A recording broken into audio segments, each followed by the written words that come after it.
Hello बच्चों, अब आज इस वीडियो में हम लोग एक्सरसाइज 7.1 के क्वेश्चन को करेंगे और सारे क्वेश्चन को समझते जाएंगे। तो चलिए, फर्स्ट नंबर क्वेश्चन है आपका, साइन 2x को इंटीग्रेट करना है। मतलब integrations, find the integration of sine 2x with respect to dx। ठीक है, तो कैसे फाइंड करेंगे इसका इंटीग्रेशन, चलिए देखते हैं। आपको पहले से पता है कि साइन x का इंटीग्रेशन माइनस कॉस x होता है। नहीं अगर पता है तो याद करिए, ठीक है ना। प्लस c हम लोग ऐड कर देते हैं बाद में। साइन x का पता है माइनस कॉस x होता है। साइन 2x का तो पता नहीं है, तो x का पता है तो x का लिख सकते हैं। यहाँ 2x का नहीं पता है तो हम लोग इस पूरे क्वेश्चंस को एक जो एंगल में ये जो 2 वगैरह लगा है इसको हम लोग चेंज करके एक कोई एंगल में चेंज करेंगे, एक कोई एंगल में या वेरिएबल में हम लोग बदलेंगे। और उसके लिए एक्चुअली में जो थ्योरी है, मतलब ओरिजिनल जो थ्योरी है वो ये है कि जो भी अगर x के अलावा और दूसरा कोई टर्म आया तो हम लोग इसमें इसको कुछ सपोज कर लेते हैं। जैसे इसको t सपोज कर लेते हैं, पहला स्टेप। अगर x के अलावा कुछ आता है तो इसमें 2x को या कुछ भी जो रहेगा उसको t सपोज कर लेंगे, ठीक है। और फर्स्ट स्टेप ये है। सेकेंड स्टेप ये है कि इसको डिफरेंशिएट करेंगे, दोनों बोथ साइड। तो डिफरेंशिएट करेंगे तो बताइए 2x का डिफरेंशिएट करेंगे तो ओनली 2 मिलेगा, क्योंकि x का डिफरेंशिएशन हो जाता है 1। t को डिफरेंशिएट करेंगे x के रिस्पेक्ट में तो dx/dt लिखना पड़ेगा, ठीक है, क्योंकि t का डिफरेंशिएशन dt/dx ही होगा।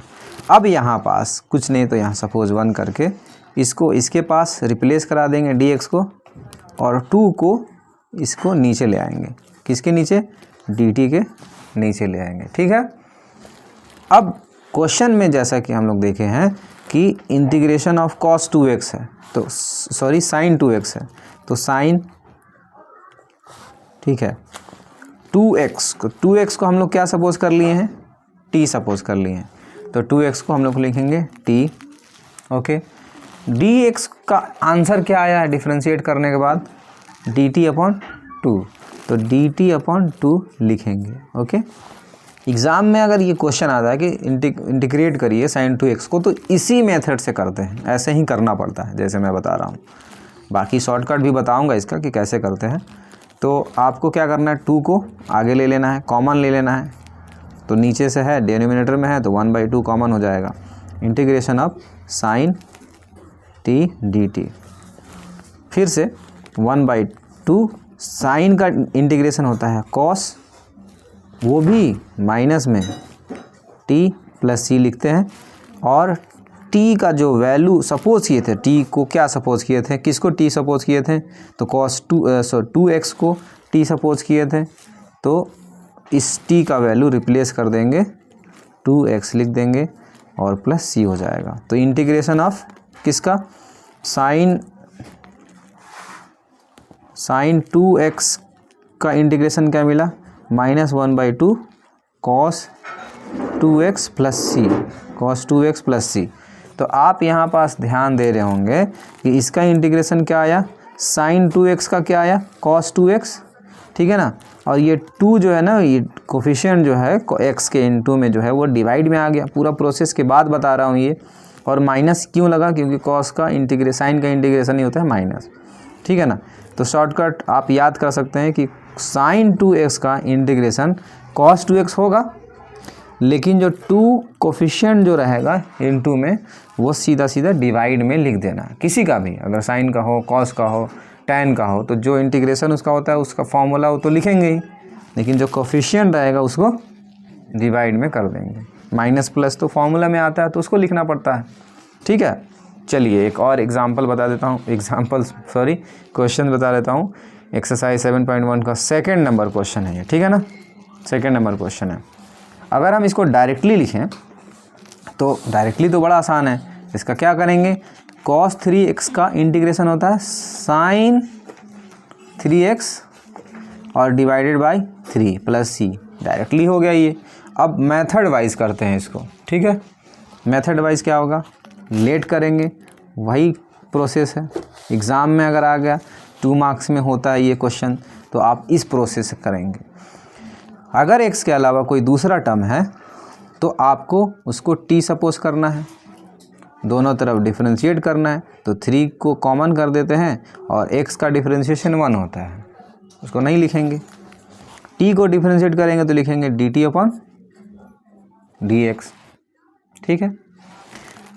अब यहाँ पास 1 सपोज करके इसको dx को 3 के पास रिप्लेस कर देंगे और 3 को ये क्रॉस मल्टीप्लिकेशन के मेथड से, मतलब dx फाइंड करना है अपन लोग को, ठीक है।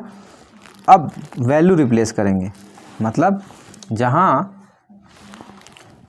3x है वहाँ हम लोग उसको रिप्लेस करके t पुट कर देंगे, तो t पुट कर दिए।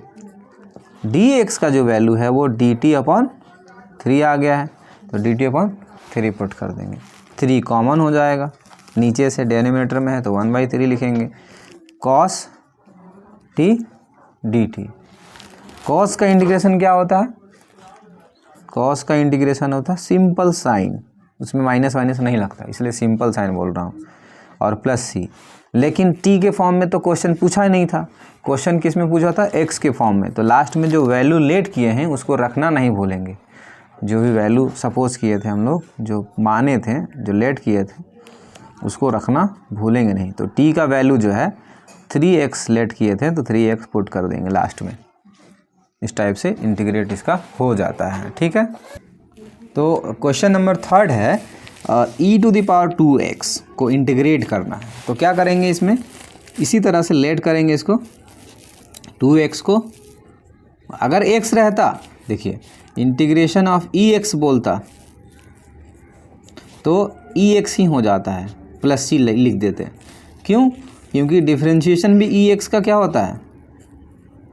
ex ही होता है। एक्सपोनेंशियल फंक्शन एक ऐसा फंक्शन है जिसको डिफरेंशिएट करते हैं तो कोई फ़र्क नहीं पड़ता, ex का ex ही आता है।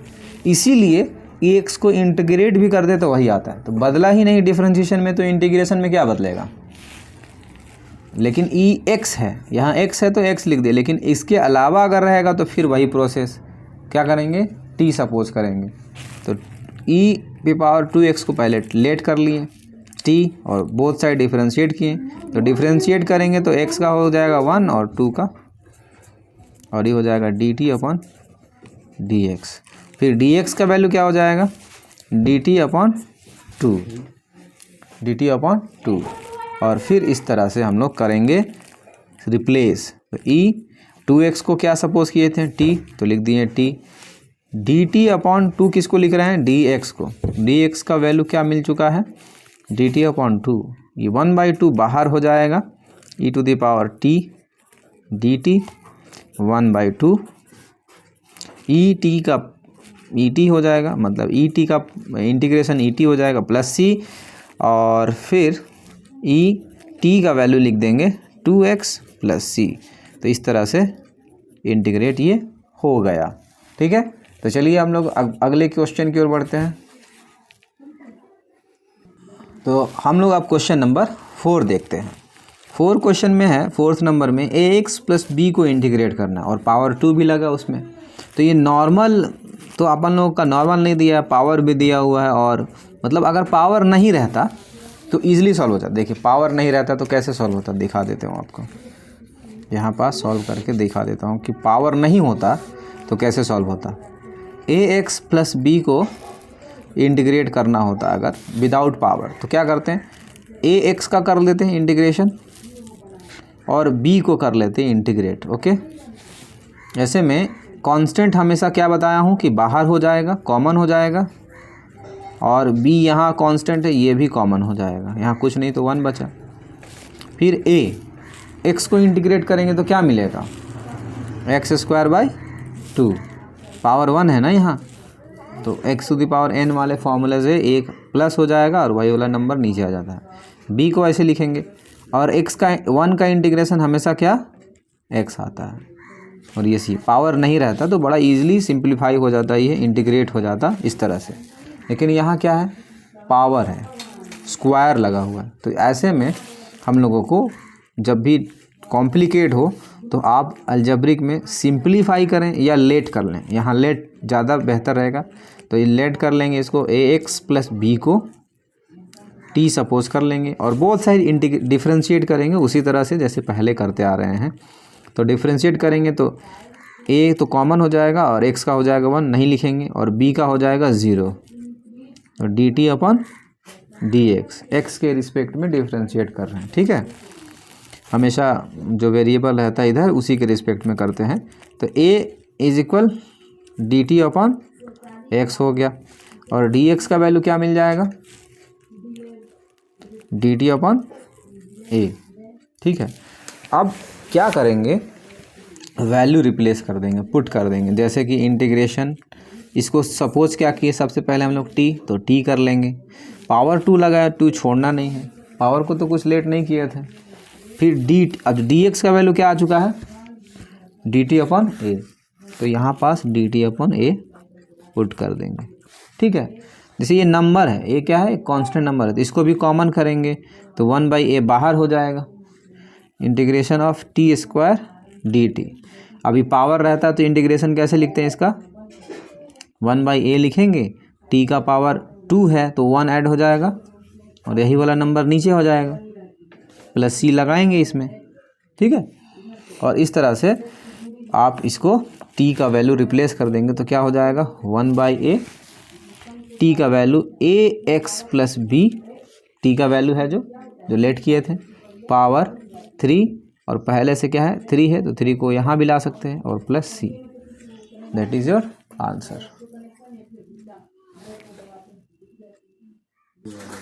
तो बच्चों अब क्वेश्चन नंबर 5 है, 5th को कर लेते हैं बहुत ईजिली, और इसको शॉर्टकट में कर ही लेते हैं इसको।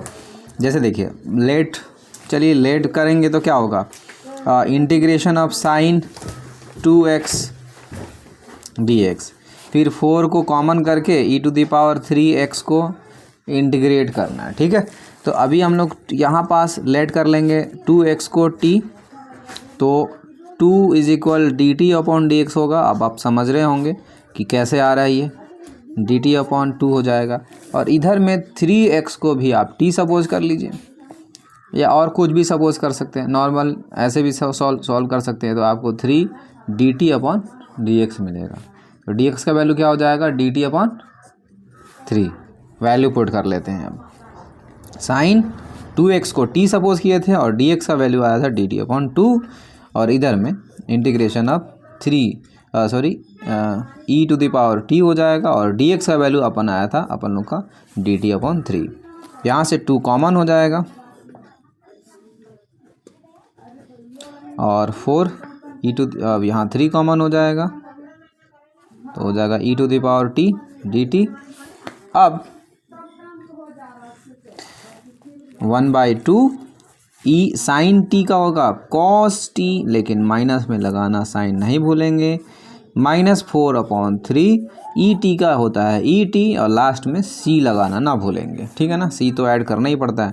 अब जो जिसका वैल्यू सपोज किए थे वो हम लोग वैल्यू यहाँ पास पुट कर देंगे। ठीक है, तो ई टी का वैल्यू, ई के लिए टी का वैल्यू 3x सपोज किए थे। ओके, तो ये हो गया। फिर से मैं एक बार बता दूं कि 1 से लेकर 5 तक जो क्वेश्चन बताया हूं मैं, वो एक सिंपल मेथड बताया हूं। कौन सा मेथड?